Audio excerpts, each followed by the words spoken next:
ବିଚିତ୍ରାନନ୍ଦ ବେବର୍ତ୍ତାଙ୍କ ଅଷ୍ଟମ ସାରସ୍ୱତ ଅର୍ଘ୍ୟ କବିତା କାଲି ଓ ଆଜିର ଲୋକାର୍ପଣ। ସିଦ୍ଧାନ୍ତ ସାହିତ୍ୟ ଅନୁଷ୍ଠାନ ଦ୍ୱାରା ସ୍ଥାନୀୟ ଉତ୍କଳ ଶ୍ରେଣୀ ସମାଜ ସଭାଗୃହରେ ଆଜି କବି ବିଚିତ୍ରାନନ୍ଦ ବେବର୍ତ୍ତାଙ୍କ ଅଷ୍ଟମ ସାରସ୍ୱତ ଅର୍ଘ୍ୟ କବିତା କାଲି ଓ ଆଜିର ଉନ୍ମୋଚନ ହୋଇଯାଇଛି।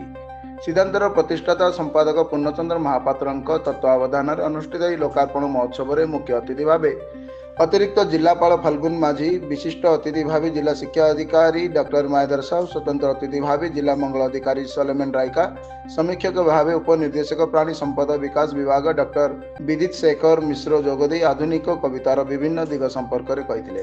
ଏହି ଅବସରରେ ଅନୁଶ୍ରୀ ପଟ୍ଟନାୟକ, ସ୍ନେହ ବେହେରା ଏବଂ ଶୁଭ୍ରାଂଶୁ ଶେଖର ପଟ୍ଟନାୟକ ପ୍ରମୁଖ ମଞ୍ଚ ପରିଚାଳନା କରିଥିଲେ। ଶେଷରେ ତନୁଜା ଶତପଥୀ ଧନ୍ୟବାଦ ଅର୍ପଣ କରିଥିଲେ।